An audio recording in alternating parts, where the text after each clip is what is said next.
ช่วงช่วงนั้นรู้สึกว่ามันม่วนเนาะอีหลาเนาะมันม่วนเนาะกันนั่นนะ ม แต่ว่าตัดภาพมาตอนนี้หมู่กับบ่มี คนมาถ่ายกับบ่มีนะตอนนี้ เอ้าเว้าไปคือสิบ่มีคนมาถ่ายอ้ายก็กินฮอดเจ้าอยู่เด้นี่ก็คิดฮอดคิดถึงแล้วจังมาไปหาเจ้านี่ โดยขอบใจที่มาแว่ เดี๋ยวนี้คนก็บ่ค่อยมาถ่ายบ่อีหลาบ่ คือว่าเด้เฮาอยู่คนเดียวเฮา อยู่คนเดียว บ่งามเขาก็เลยบ่มาหา อากูเว้าเป็นตาอีตนน้องหล่าข่อยสิได้เฮาบ่งามเขาก็บ่มาว่าซั่นคือสิเหงาเนาะเดี๋ยวนี้เนาะอยู่คนเดียวเนาะ เอา เหงาแห้งนะหั่นเนาะ โดย น้องเพิ่นไปฟ้องเพิ่นแต่ก่อนอยู่นํกัน2คนมาหาเพิ่นก็คุยกันมาจ้อมาแจ้โอ้ยม่วนเด้มาเทื่อนี้กึ่งเวิมอยู่น้องข่อยก็ได้ น่าสิไปเอาจ้ะ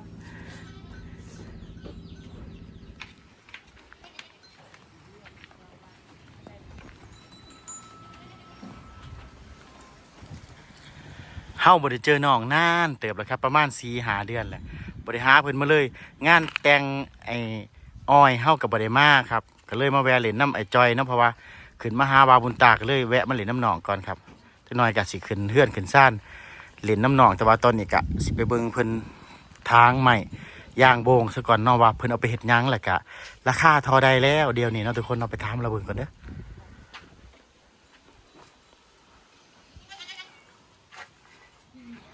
นี่ครับบ่ได้หาน้องเคิงล่ะ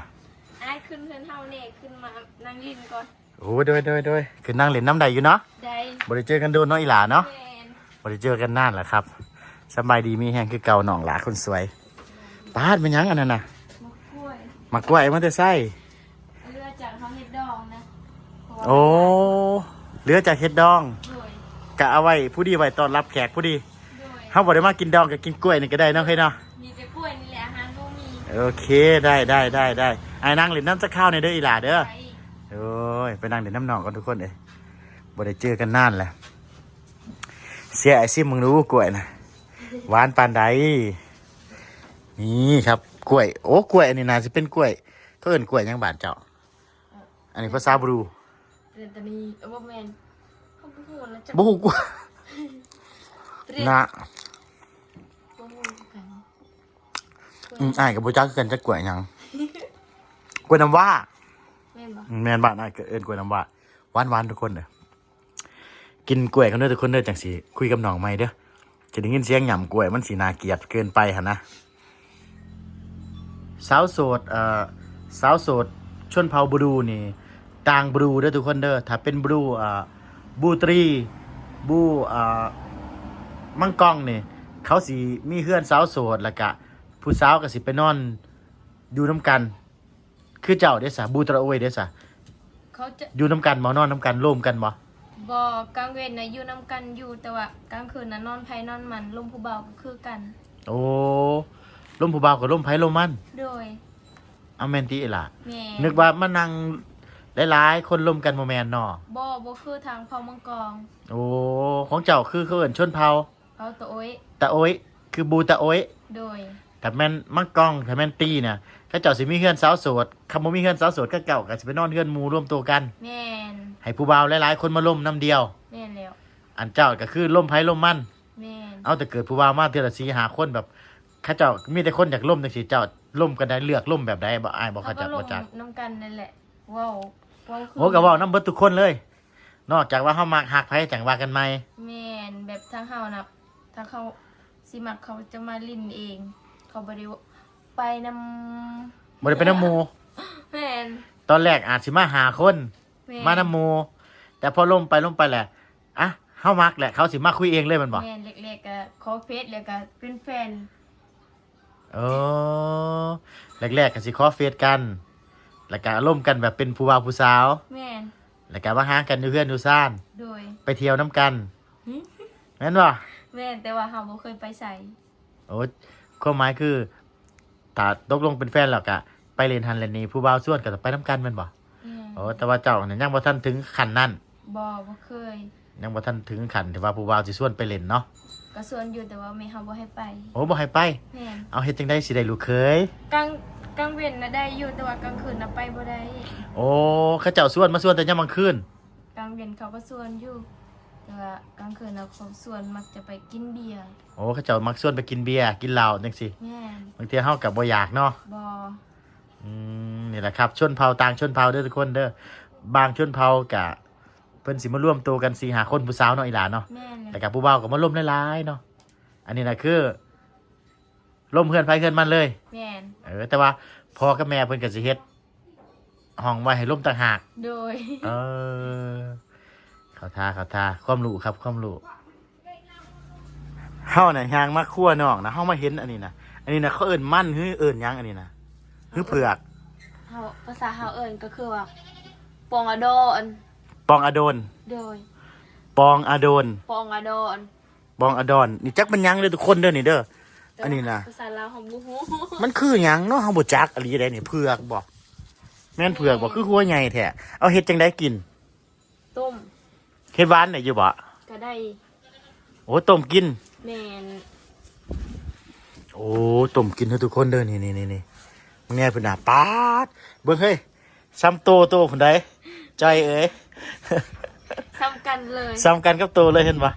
ป๊าดโถเผือกบอกให้มันยังเนาะอ้ายกันน่าสิเผือกแหละอะ นี่ อันนี้แม่นเบิดเลยบ่นี่โอ้นี่กล้วย โอ้อันนี้กล้วย อันนี้เผือกนี่เจ้าเอามาเฮ็ดดองคือกันบ่ บ่ ไปขุดมาแต่สวนพุ่นน่ะ แม่นไปให้ อันนี้นะต้มกินมันรสชาติเป็นจังไดมันหวานคือว่ามัน บ่ได้หวานมัน โอ้มันถ้าเฮาอยากหวานเฮาก็ใส่น้ำตาล แม่น แล้วก็เอาบักพร้าวมาใส่อีกต่างหาก โดย โอ้นี่ทุกคนหัวใหญ่ๆซ้ำกันเลยครับอันตัวเจ้าของเผือกเจ้าของมันนี่เอ้ยเผือกเนาะเผือกนี่น้องเอาไปต้มกินแล้วก็เอาเห็ดหวาน โดย เขาบอกอยากเห็ดหวานกับต้มแล้วกินได้เลย แต่อันกล้วยนี่ดิอีหล่าเหลือเป็นกระสอบนี่ เจ้าเฮ็ดจังใด เฮาเฮ็ดเนื้อแห้งเดี๋ยวสิพาไปเบิ่งเด้อ เฮ็ดจังได เฮ็ดแห้ง เฮ็ดแห้งได้ใด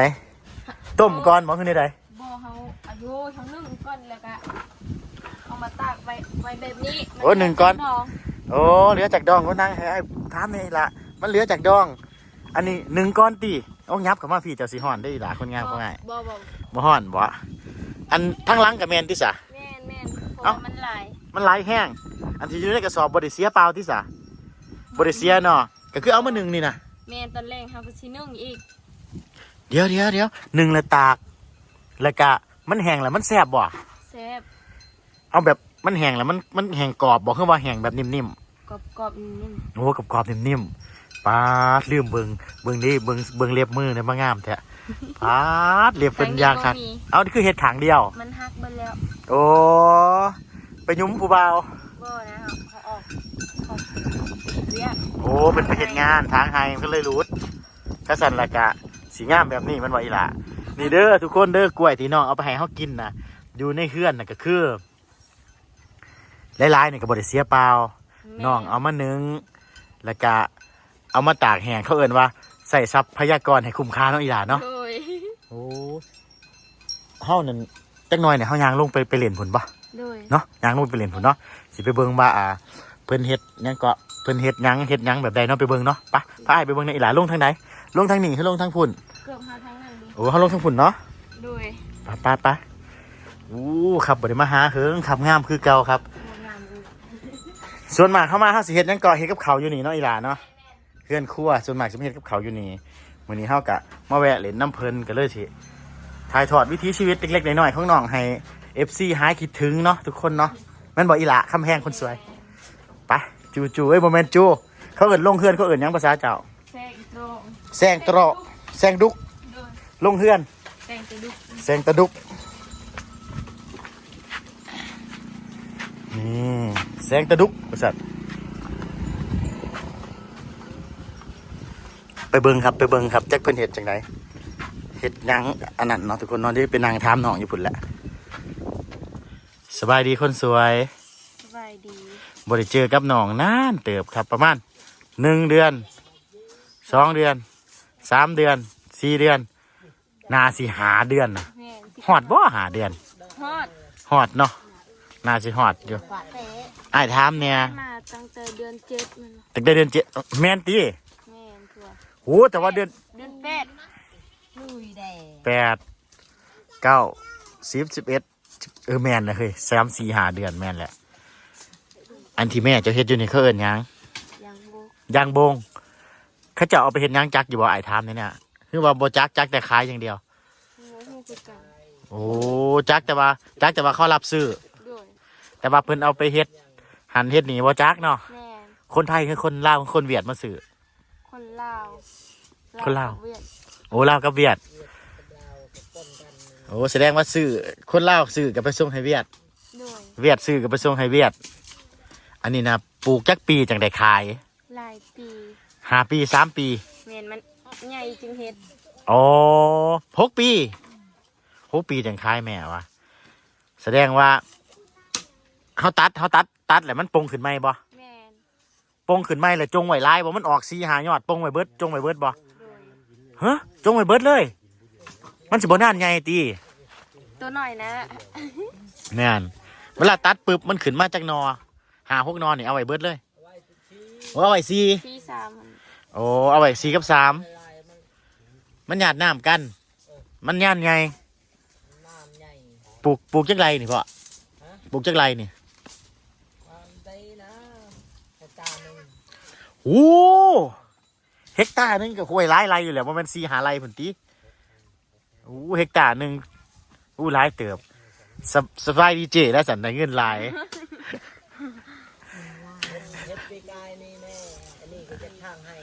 โอ้เด็กทางให้ซักเขาก็เลยเอาออกเนี่ยโอ้อันนี้นะเดียวนี่นะเขาถามเนี่ยเด้อว่าเพิ่นขายแห่งเนี่ยเพิ่นขายโลเท่าไรเดียวนี่นะฮะถามแม่ที่แต่ดัง มันแหละเนาะนำบ่ฮู้คือกัน บ่ฮู้7,000บ่โว้ว7,000ก็ถือว่าได้ราคาอยู่เด้ต้องแห้งๆเลยแมันบ่ แม่น 7,000 ต้องแห่ ต้องแห้งๆเลยถ้าบ่จักว่าน้ำหนักมันสิประมาณใดโอ้ก็บ่หนักปานใดนี่หว่าถ้าแห้งก็สิเบากว่านี้เนาะมื้อนี้เนี่ยจะคือแต่งตัวงามแต่จะสิไปไสมื้อนี้นะ บ่ได้ไปใส่อยู่เฮือน โอ้อยู่เฮือน อันนี้นะเอาเปลือกมันออกแล้วไม่เอาไปเฮ็ดหยังใส่ประโยชน์หยังได้ เฮ็ดพื้น เฮ็ดพื้น แม่น ถ้าตัวใหญ่ๆเฮ็ดคันหัวได้บ่ ได้ เฮาเห็นบางคนเพิ่นเอาไปเฮ็ดเสาเฮือนได้แม่นบ่ ก็ได้อยู่ เฮือนหลังน้อยๆแบบพอได้เฮ็ดอยู่ได้เช้าน่ะแม่นบ่ แม่น โอ้อันนี้นะบ่ได้จ้างเพิ่นมาเฮ็ดเนาะเฮ็ดเองครอบครัวเนาะ โดย โอ้งานครอบครัวเด้อทุกคนเด้อทักอันนี้ครับมื้อนี้อ้อๆครับน้องสาวเพิ่นน่ะเป็นฟังเป็นฟ้าไปแล้วเหลือแต่เอื้อยว่าซั่นผู้บ่าวมาคุยมื้อละ15 คนกำลังเลือกอยู่มันบ่ บ่มีนะโสดอยู่ กะย่างอันนั้นว่าซั่นกะย่างยังบ่ทันได้มีหยังก็ยังบ่ทันได้มีคนมาล้มเพิ่นเด้อเอื้อยนี่แต่ว่าน้องนี่มีครอบครัวแล้วเนาะ แม่น กำลังแต่งงานไปบ่จักมื้อนี่แหละเนาะ 2-3 มื้อนี่แหละ 2-3 มื้อนี่น้องเพิ่นกำลังแล้วดองครับ ต่อไปก็เอื้อยแล้วบัดนี้เนาะ บ่มี บ่มีทุกคนไอ้บ่มีว่าซั่นเอื้อยบ่ทันมีอยู่ โสด ยังโสดอยู่ยังโสดอยู่เด้อว่าซั่นน้องหันมีครอบครัวไปแล้วได้ผัวอยู่บ้านนั่นก็บ้านตุมลี ตุ่มลีเก่าคือตุ่มลีใหม่ตุ่มลีเก่ามั้ง บ่แม่นตุมลีขาวตุมลีขาวน้อย โอ้ตุ่มลีใหม่ ตุมลีขาวน้อยนี่ โอ้แต่น้อยเฮาน่ะสิไปนั่งล่มกับน้องอยู่เพื่อนดูซ่านทุกคนนี่ตอนนี้เฮานั่งนั่งเล่นอยู่นี่มันเย็นเนาะอีหล่าเนาะเย็นเนาะ โดย เย็นแห้งครับนี่คือธุรกิจครอบครัวเพิ่นเด้อทุกคนนะ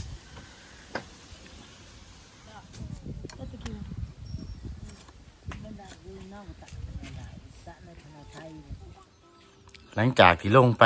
เบิงแม่น้องขูดยางบงเพื่อสีขายทรงเวียดนามหรือว่าขายทรงคนลาวกะมานั่งพักผ่อนน้อยหนึงน้องเอาน้ำมาสู่กินเลยกล้วยเฮากินไปหน่วยหนึงเลยเต็มท้องอึ่งตึงอยู่กับกำลังกินข้าวมาบางหันเจ้ากินข้าวแล้วบ่ข้าวเที่ยงนะ กินข้าวกินแล้ว กินแล้ว กินมาแต่ไส ไปพุ่นและเข้าไปเฮ็ดเวียกนำเขาเจ้า โอ้ไปเฮ็ดเวียก โดย ไปเฮ็ดรับจ้างบ่คือว่าไปซอย บอกไปซอยงานเขาจำฮิป อ๋อจำฮีด โดย อ๋อจำฮีดนี่หมายถึงว่าถ้าเป็นบ้านเฮาก็สิคล้ายๆกับเฮ็ดบุญเฮือนเด้อทุกคนเด้อแม่นบ่แค่หลังเดียวแมันบ่ แมน ถ้าจำฮีดน่ะหลังเดียว โดย ถ้าเปิดประตูเล่าน่ะเบิดบ้าน แมน จำฮีดก็หมายถึงว่าน่าสิเฮ็ดบุญเฮือนเนาะแต่ว่าหากเพิ่นมีหมอมีหยังมาสวดมนต์บ่ มี อ๋อแสดงว่าเฮ็ดบุญเฮือนทุกคนเลยบ่ได้ใส่พระเพราะว่าเพิ่นนับถือผีกันเนาะสิใส่หมอคือว่าผู้เฒ่าในบ้านที่เพิ่นนับถือเนาะอ๋อ น้องไปซอยเฮ็ดหยังล้างพักล้างหญ้า โดย ล้างหมูล้างหยังนี่น้อยหลาเนาะ แม่ อืมเฮาก็เลยมาแวะนั่งเล่นน้ำเพิ่นน้อยหนึงทุกคนเลยกล้วยนี่นะน้องตากแดดน้องก็ต้องมาพริกแบบนี้ครับเพราะว่าให้มันแห้งทั่วกันบ่อีหล่ะ แม่น ให้แห้งทั่วกันถ้าเฮาบ่พริกเด้ มันก็จะบ่แห้ง บ่แห้งเร็วนี่น้องสิมาพริกกล้วยจังซี่ก็คือสมัยที่เฮาอ้ายมาหาตัวใหม่ๆนี่ มาหลายๆคนนี่มาหาตัวแรกๆเลยนี่อ้ายมากับไผเนี่ยว่ามีหลาเอกมีเบาโกยมีเบาค่ำมีผีแผนมีไอ้คัดมีบาบุญตาหลายคนในส่วนนั้นเนาะ แม่นหลายคน มีเจ้ากับน้องก็ยังอยู่น้ำกัน ยังอยู่นํกัน ช่วงเวลานั้นมีความสุขอยู่วะ มีความสุขแห่งแล้วก็มีหมู่หลายมีเอ้ยคัดมีเบาบุญตาเบาลาเอ็กเบาโกยเบาคำ บอกไงว่าไอ้แผนเนาะ ไอแพนบ่ ไอ้แมนไอ้แผนมานำ แพน ช่วงนั้นรู้สึกว่ามันม่วนเนาะอีหลาเนาะมันม่วนเนาะ สุขกันนั่นนะ อืม แต่ว่าตัดภาพมาตอนนี้หมู่กับบ่มี คนมาถ่ายกับบ่มีนะตอนนี้ เอ้าเว้าไปคือสมมุติมีคนมาถ่ายอ้ายก็กินฮอดเจ้าอยู่เด้นี่ก็คิดฮอดคิดถึงแล้วจังมาไปหาเจ้านี่ โดยขอบใจที่มาแว่ เดี๋ยวนี้คนก็บ่ค่อยมาถ่ายบ่อีหลาบ่ คือว่าเด้เฮาอยู่คนเดียวเฮา อยู่คนเดียว บ่งามเขาก็เลยบ่มาหา อากูเว้าเป็นตาอีตนน้องหล่าข่อยสิได้เฮาบ่งามเขาก็บ่มาว่าซั่น ตอนนี้อยู่คนเดียวก็เหงา เหงาเนาะตอนนั้นที่มาหลายๆคนน่ะม่วนเนาะ ม่วน ยาวๆๆเฮาพากันเฮ็ดหยังกินมื้อน่ะคิดออกบ่ เฮ็ดหยัง เฮาพากัน กินปลาแซลมอนเด้มื้อน่ะ แม่น แม่นบ่ แม่นแล้ว ม่วนเนาะ ม่วน หลายคนม่วนเนาะหยอกกันเฮฮาครับ เดี๋ยวนี้ก็หลายคนก็แยกย้ายกันแล้วเนาะอีหลาเนาะ โดย แล้วก็เจ้าก็ตอนนี้ก็อยู่ผู้เดียวแล้วเพิ่นก็น้อยใจน้อยหนึงว่าเฮาอยู่ผู้เดียวบ่มีคนมาถ่ายเลยว่าซั่น คือว่าเด้เฮาบ่งาม เฮาบ่งามเพิ่นว่าก็งามหั่นแหละอีหล่าเอ้ยเนาะก็มาฮอดก็มากินฮอดคิดถึงกันคือเก่าอันนี้น่ะต้องพริกทุกอันเลยบ่ทั้งหลังก็พริกอยู่ติ พริก ก็ เฮ็ดเบิด เฮ็ดเบิดเลยบ่ โดย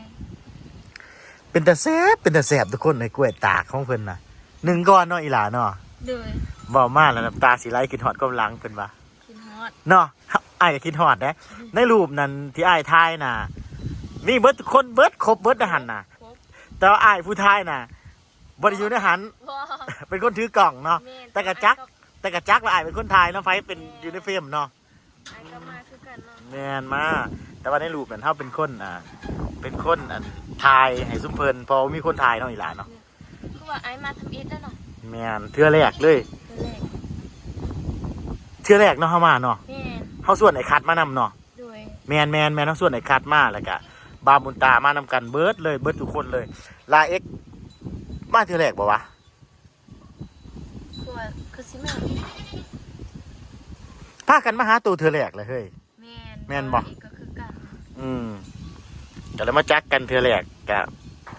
คือมื้อนี่ก็บ่แม่นปี2ปีแล้วบ่อีหล่ะปีฮอดบ่ ปีเนี่ย 2 ปีเนาะเฮาก็ยังมาหากันคือเก่านี่แหละ ใจได้ จนกว่าเจ้าสิได้ผัวพุ่นแหละ โอ้ยบ่มี ฮะ บ่มี บ่มีติ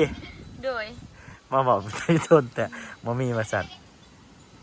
พลิกไปพลิกมาแล้วเลยได้ทุกคนเลยเฮาน่ะนั่งเล่นน้ำเพิ่นก็สักพักหนึงแหละก็สิไปนั่งร่มน้ำกันอยู่ในเฮือนจักหน้อยหนึงแล้วก็อ้ายสิจูดงปลาได้บัดนี้ โดย คิดฮอดเด้อน้องบ่อยู่อ้ายก็สิมาหาคือเก่าเด้อ โดยขอบใจ ก็มาแวะคือเก่านั่นแหละคิดฮอดกันนี่ก็มาหาบาวบุญตาก็เลยแวะมาหาเพิ่นเลยเพราะว่าบ่ได้เจอกันนานแล้วนานอ้ายสิขึ้นเมืองน้องเทื่อนึง โดย สิได้มาหาเจ้าเทื่อนึงบ่แม่นว่าน้องเฮาบ่อยู่เฮาสิบ่มาถ่ายเดีก็มาคือเก่านั่นแหละ เราก็คิดว่าไอ้บ่มาแล้วได้ ตัวคิดว่าอ้ายจังได๋ก็บ่มาหาตัวแหละ แม่น คิดจังซั่นติหลายเดือนเด้เนาะ แม่น หลายเดือนอ้ายบ่ได้ขึ้นเมืองน้องเลยอีหลายนี่ขึ้นเมืองน้องมาก็มาแวะหาเพิ่นคิดฮอดคือกันเนาะ โดย คิดฮอดคือกันครับน้องเฮ็ดเวียกอยู่นี่มาแต่พุ่นนะครับมาแต่ซอยเวียกขึ้นบ้านหมายถึงว่าเฮ็ดบุญบ้านเขาเจ้าเนาะไปเพณีของเพิ่นเนาะอันนี้นะคือหักแพงสุดเนาะพ่อเนาะ ฮักแพง หักแพงประเพณีครับถ้าแขกมาเฮือนก็ต้องมีบักซองเศร้า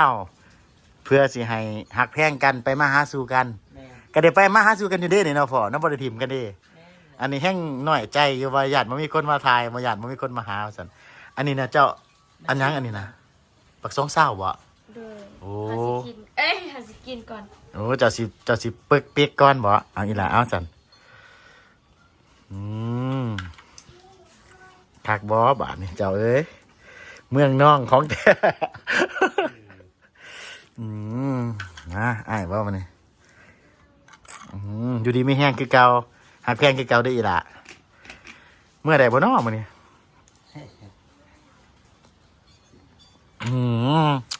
จวดจัด แต่ก่อนน่ะสินั่งเฮี้ยงกันได้แต่ก่อนสิมีน้องกับเพิ่นแต่คลิปนี้กะเป็นนางเอกของแท้เด้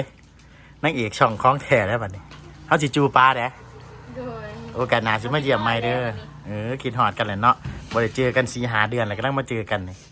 สุดก่อนเฮายังเกาะเฮาพากันไปตักน้ำเนาะ แม่ ติ๊กน้ำแล้วก็ไปเอาขนมอยู่ในรถเด้สุดก่อนไอ้เมื่อป้าได้ปะนี่ ตัวเขาไปซื้อของกินอยู่เมือง ซื้อของกินอยู่เมืองนำเฮาไปซื้อหยังไปซื้อหมูปลามาเฮ็ดกินเนาะ โมเมนต์ ชี ซีน กวาง ผ่าน ซีนพานเนาะ ซีนงัว ซีนงัวแล้วก็พานเนาะ โดย แล้วก็มาเฮ็ดกินกัน มาเทื่อหน้าก็จะได้เฮ็ดกับเขาวกินนั่นแหละสิมาแต่เช้าซะก่อน เดี๋ยวอ้ายคนหาเฟซเจ้าบ่เห็นน่ะ เอาแท้เด้คนนอนคนจนเมื่อย แม่ ว่า บ่ ว่าสิโทรหานอนคนจนเมื่อยวางหัน นี่ดิ ใช่โอ้ยกับบ่เห็นหน้าเห็นตามนกับแม่นละอีหล่าเอ้ยทักไปหาอ้ายนี่เด้อเจะมีเฟซอ้ายอยู่บ่แม่นบ่สองคนเฮาบ่มีเฟซกันเฮามีแต่เฟซไอ้อ้อย แม่ โอเคเดี๋ยวอ้ายถ่ายไว้กันเด้อเดี๋ยวเฮาสิเมื่อป้าบ๊ายบายก่อนเดี๋ยวอ้ายจะถ่ายเพจไว้บ๊ายบายเจอกันใหม่เนาะอีหล่าเนาะ ด้วย เฮาจูบดงป้าเด้อพ่อเด้อ อ่าฮะ